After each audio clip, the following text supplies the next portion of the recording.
Have problems with your accent marks? Try using Fragments of Silicon.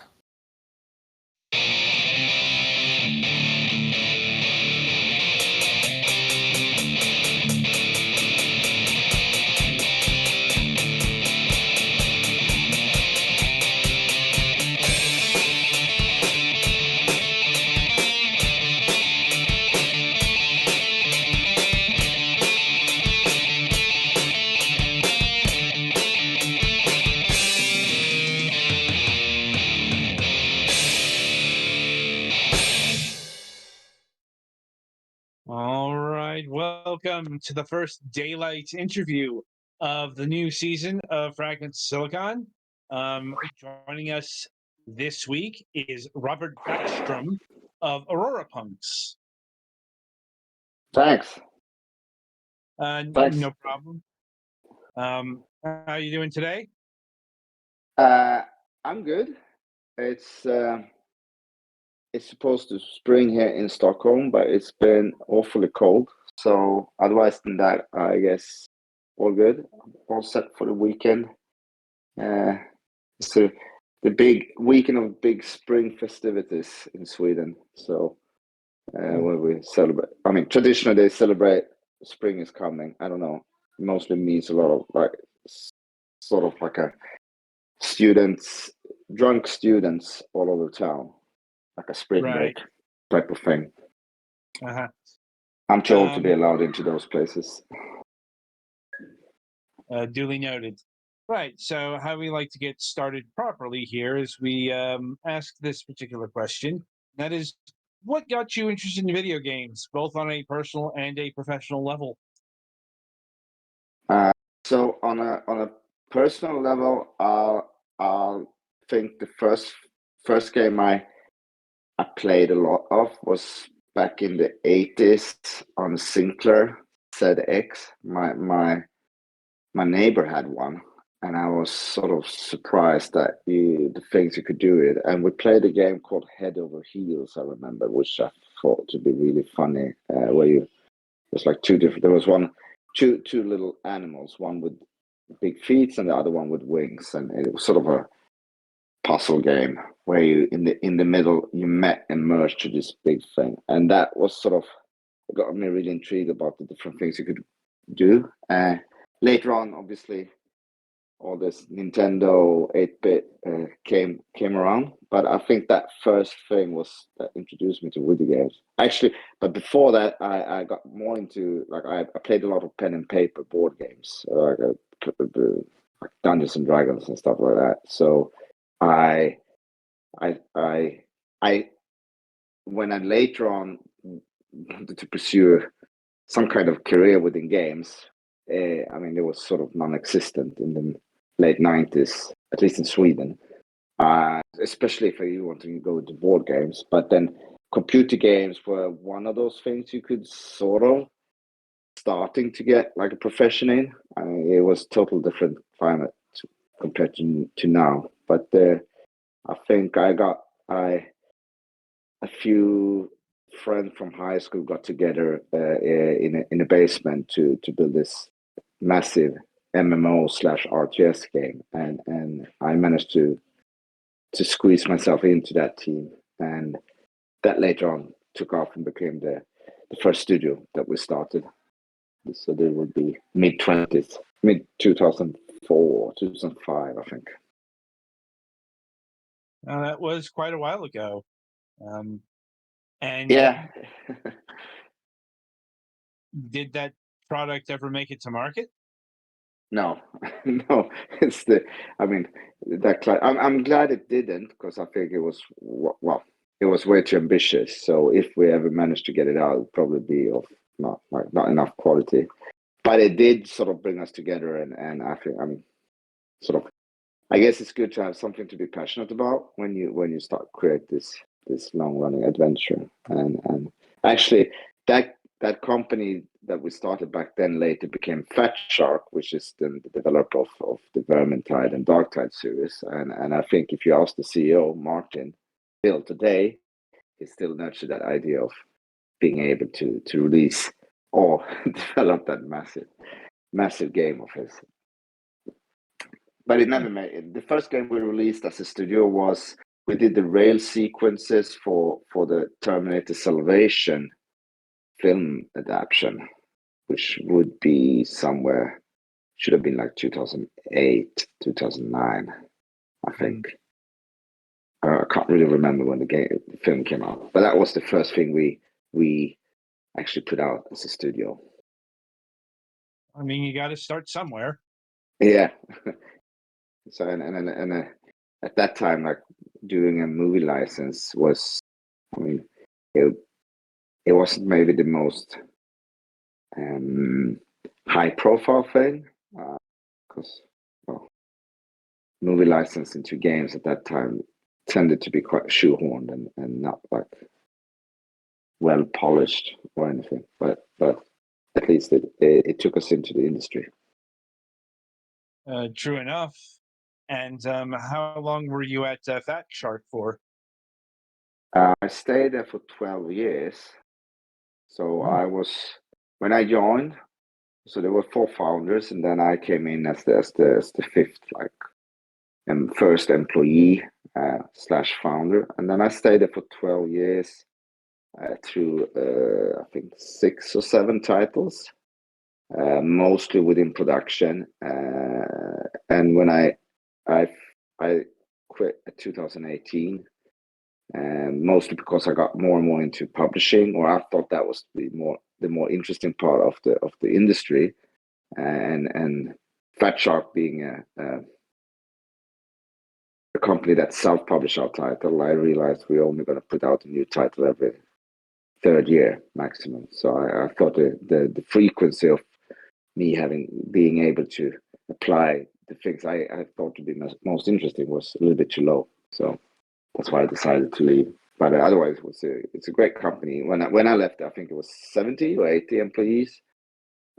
We were working on a sequel to the breakthrough hit we had, Vermintide, which is basically Left 4 Dead in a Warhammer universe.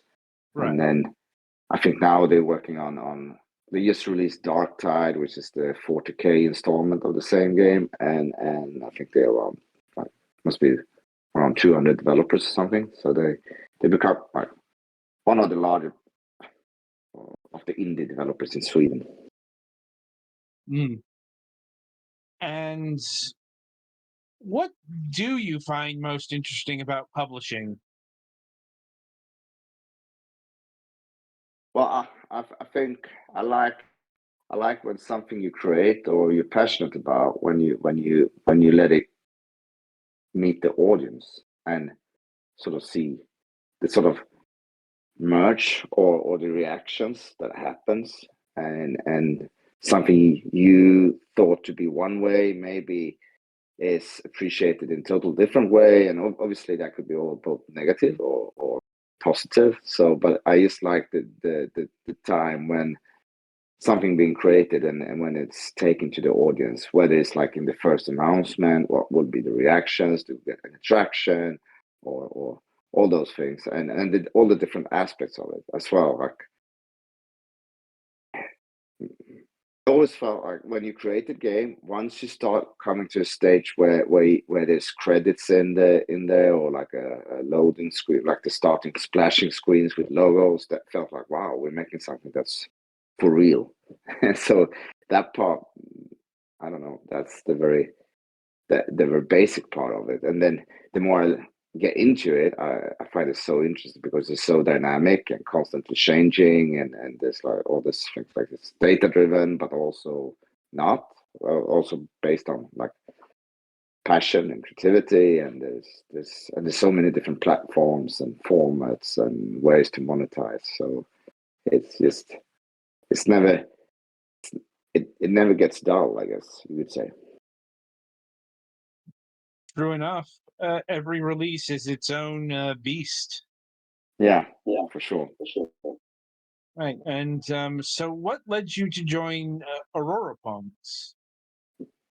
So Aurora Punks is actually something that I was part founding. So after I left Fat Shark, I joined a publisher called Raw Fury, which was started by 2 Americans and an Icelandic, but based in Stockholm. And Raw Fury is very much embedded into the indie development scene, and has also been very dev first. Like I always want to support the devs in all, like they had on their contract, they were paying like additional dev advances after the game been released, just to be able to cover for the teams once they wait for the royalties to be paid out. But even then, like it was the thing that teams that just got the games released were quite often very, I mean, it was difficult for them to find sustainability and start like working on the next game. Or I mean, if they haven't been able to prototype during the finalize the previous game, they were sort of often pressed of time to be able to continue work on the next one, and so that was a challenge. And then there was the fact what we had at Raw Fury was a very open community between the development studios, and there was like this something magical happened when you had all these different studios in the same Slack channel and starting talking to each other and exchanging knowledge and experiences and even resources. Like developers, like, hey, I need help with this. Someone can help me, and that power of a peer-to-peer community was something that also fascinated me. So at the later stage, I was lucky enough to, because Fat Shark got acquired by Tencent, and me being part of the founders, something with me, and I decided I wanted to sort of bring something back to the development scene, and started doing some investments into small startups, indie startups, and quite quickly realized that these challenges was like especially troublesome for them. But also the fact if they started working together, maybe closely, there would be some kind of strength in numbers where they'd be able to support each other projects while also maybe do some work for hire to sort of help in the cash flow. And that came into the idea of Aurora Punks, which is this collective. We call it a collective, but I mean, it's a company who invests and help studios with publishing or biz dev and all, but we are quite active, and we also very much try to have the studios actively working with each other on projects. So that, I mean, that's why I, together with a few other people from that I met at Raw Fury, decided to found Aurora Punks, because there was this need and opportunity for supporting the devs. I mean, that is a certainly a noble goal, especially in these days of oversaturation. Yeah. And how many studios or entities make up Aurora Punks? So Aurora Punks, there's a core, Aurora Punks core, which is actually a development team that is working on our first like in-house games ourselves. Okay. And what is that game? That game is, it's well, we haven't announced it, but we sort of mention it somewhere, so it's not a secret. It's a fantasy. It's an action adventure set based on a very old fantasy IP called Elric of Meniboni. When I say old, I think it's this year it celebrated 60 years of sort of since the first book came out, and it's written by a English author called Michael Moorcock. Since the first book came out, I think it's well about, I don't know how many novels been published in the series, but quite a few different. And it's sort of the basis for a lot of more modern fantasy, like a lot of things you see in The Witcher, Game of Thrones, Warhammer, comes from that very original dark fantasy story. So we're just in the very early stages of that game. So that's something we're working on, and that also, as you said, like in the scene, in the development being very saturated, it's sort of a thing we're trying to address, but also start working on a few bigger titles in house on that development team. So that's the thing we're working on then, and then. I think we are 7-member studios right now, working on different titles in different platforms. Like there's one VR team that just put out Ghost Signal, which is this Stellaris IP-based VR experience, published by Fast Travel Games. And then there's a two studios in the UK. One is the Rare Upstream Arcade, who works on the upcoming Hellboy game. The other one is Red Marmoset, which is working on a still unannounced old school shooter. Yeah, and there's a few smaller studios that work on. So I think in total, like we are 25 people in the core team, and then if you take all the different studios around, I think we're closer to 60 or 70 developers. Okay.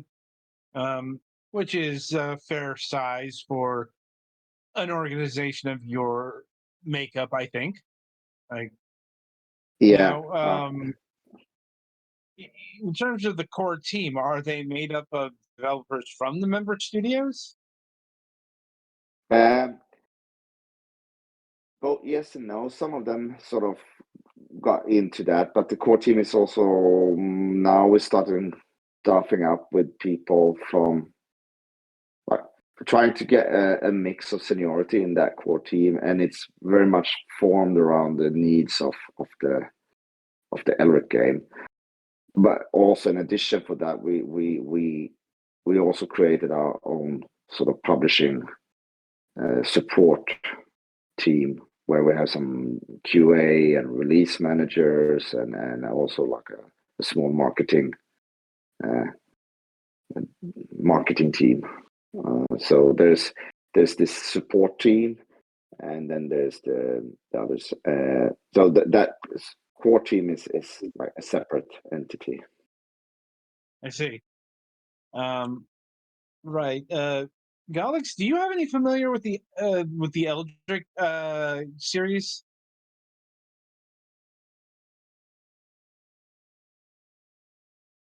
He might have muted himself. Or he stepped away. Yeah. Like awkward timing. I get back on track here.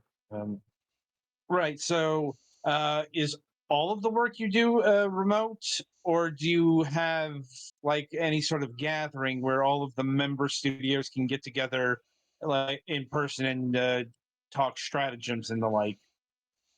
Yeah, we did get have our first get together last year, and that was really, I mean, because the collective was sort of formed during the pandemic, so it's been very much remote first. That being said, some of the studios are more traditionally in an office somewhere, but like the whole collective itself is organized in a big Discord server.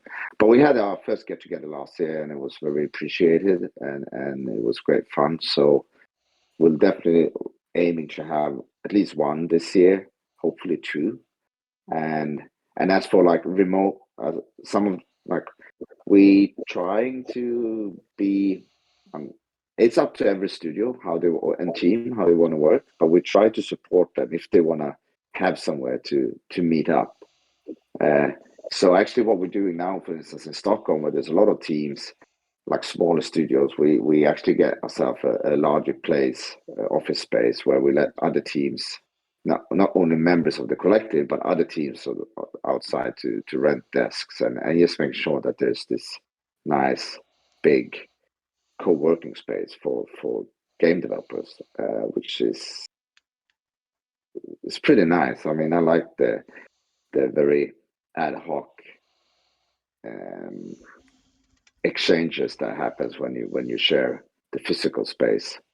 of another team. And I mean, I do think there's a lot of opportunities or like good things with working remote, but also there's some challenges, especially when you're onboarding new members and juniors. I think that makes it a bit difficult, and company culture is also very difficult. I mean, I think looking at since the pandemic, where I guess a lot of remote work increased, if you start seeing the numbers of people taking changing jobs and chasing new careers on LinkedIn, it's just increased a lot. I mean, I don't have any data, but it feels like working from remote could be one thing that sort of makes that more common. Makes sense. And are you guys looking for new members, or do you want to just keep it to the 7 studios or entities? No, I mean we definitely open for working with new teams. So how that normally works is quite. It starts with the project. So if there's a project we think is interesting and something we can support the studio with, whether it's a project where they need help with early stage funding or biz dev or code development or marketing QA. I mean, we start around that because it's a good way to sort of test the relationship, and if that is a good match, next step would be to formalize that. And a membership itself is not a legal. I mean, it's just sort of, hey, now you're members in the collective. Here's our community, and obviously it means that there needs to be some kind of due diligence between the teams, making sure there's a match, and possibly down the road, if we feel there's this long-term shared visions and ambitions, we could look into in equity investments into the team itself. But it's not a prerequisite or something that automatically will happen. So we try to sort of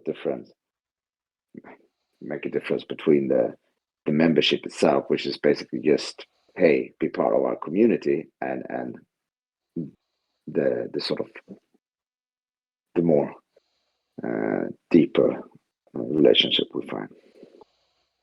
The more the merrier. Yeah, for sure. I mean, I guess there's a limit because we want to be a flat organization. So I guess we need to sort of stick to a size that allows us to have this direct communication between the teams, and but we haven't reached that limit yet. Yes. Right. I mean, you're only 25 or so people, and that's not too big of a number. No. Anyway, so I suppose we should get into some of the actual games that the Aurora Punks help with in one fashion or another. Yeah. Such as Bullet Chasers. Bullet casters. Bullet Casters, sorry. Yeah. I read that wrong. Yeah, no worries. So so what is this title exactly? So Bullet Casters is the first game from an Italian team that we they came to us. Basically, they were doing the school projects, and they came to us with this very early prototype, and it's sort of a homage to this Toho bullet hell genre, Mhm. and with the twist that there's actually some kind of asynchronous multiplayer, local multiplayer, where there's one player playing the classical bullet hell mechanics, and the other one is sort of acting as a game master where you spawn the enemies That's interesting. yeah, it's pretty nice actually. That's neat, and I found it was cool. And they just needed help with a lot of things because the game was not finished, and like the art direction and things were a little bit like all over the place. So we talked, and they were like, yeah, there was great developers, very young, very ambitious, and we said, yeah, let's put this together and see if we can get it out. And obviously, it's a very niche title, and but I also think it's important to let like teams need to releasing a game is such an important milestone in a team's like sort of career. So I think we we sort of pushed hard to let them release the game, and whatever like the things they're working on now after this is definitely like starting looking very interesting, and yeah, so that's Bullet Casters, but it's a great game, very polished, and like for those who like the bullet hell mechanics or genre, I think do contain all the good things. It's a charming little story for it added as well. So like the local multiplayer part is just sort of an addition to it. Right. And it was And released. It's still in early access, but I think the final the full release is due pretty soon. so it's in an advanced state of early access, you would say. Yeah, we did like I think it's just going to be like 2 big updates to the early access because like the majority of the game was already finished, but they wanted to try out a few things before sort of deciding on the final part. So. That does make sense. I mean, if you're going to experiment, early access is probably the time to do it. Yeah. Anyway, moving forward. Next up, we have 1993 Shenandoah. Yeah. Yeah, that's a it. very specific year, I suppose. Yeah, it's actually the year when the game was developed or started to be developed. So it's a pretty old. It's 30 years in development. While the first installment of it was released in 2016, I think. So and it was really interesting. It was the first game that we worked on, and we basically did the Switch port of it, and then we sort of like took over the full PC version of it as well and started working on it. So what happened in 1993, it was a game that came out from the Amiga demo scene, which was very big in Sweden, and it was one of the games that had a publisher, which wasn't, I mean, it was pretty new at that time and looked very promising. But then because of some, I figure like unanswered love within the dev team. The team broke up before the release in 1993, and the game never came out. And then 20 years later, the developer found the discs, the floppy disks, in his mother's cellar during a clean out, and managed to put them together and realized it was still there. So he ported it into Unity and released it. So that's why the name,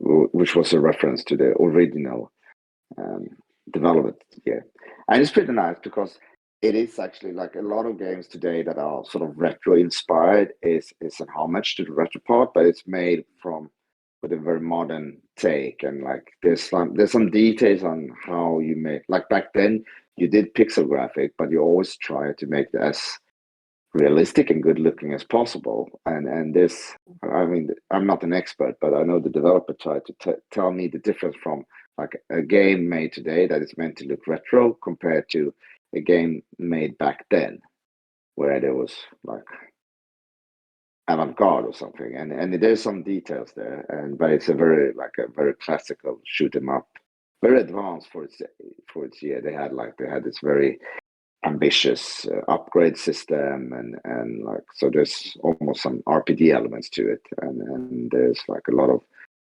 mechanics that was sort of like they added that they felt like would develop the genre a lot. So yeah, it's a nice little milestone, I think. Indeed. And how do I put this? Is the game content complete yet, or are you still like working on it? No, the game. I mean, it's sort of built in a way, so I'm not sure if we'll be able to add more content ever. How we could, but I have to remake the whole game. But so the game is out, and I mean, fully released on both Steam and on Switch and PlayStation.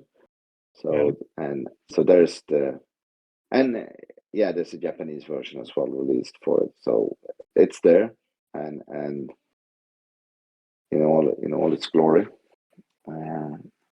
And I mean, it's been around. I mean, since the release, it's sold a fair amount of copies, and it's still like there's still some people that picks it up sometimes. So it's cool. It's cool. It's a the closer you get to an evergreen with a niche space shooter, I guess. Yes, I suppose so. And let me see here. There are quite a game. There are quite a few games that you have either put out or are published. Yeah. I don't think we have time to cover them all.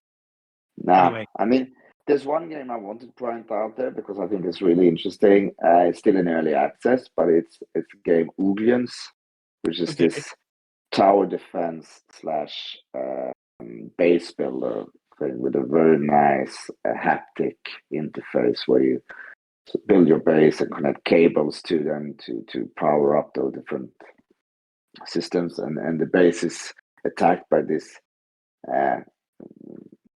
race of Uglians, which is basically they just wanna make sure that their land is sort of freed of all this alien technology invasion. And but it's just a very charming game and pretty fun. Still very early and pretty rough, but I think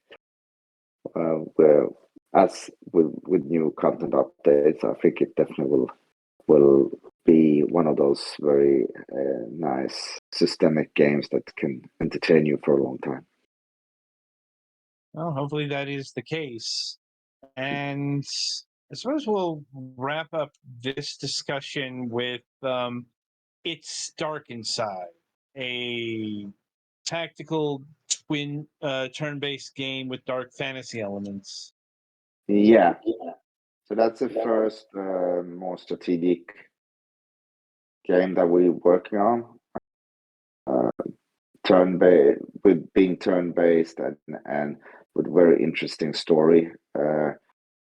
Basically, you play as this sorceress whose child is getting swallowed by this god, and then you have to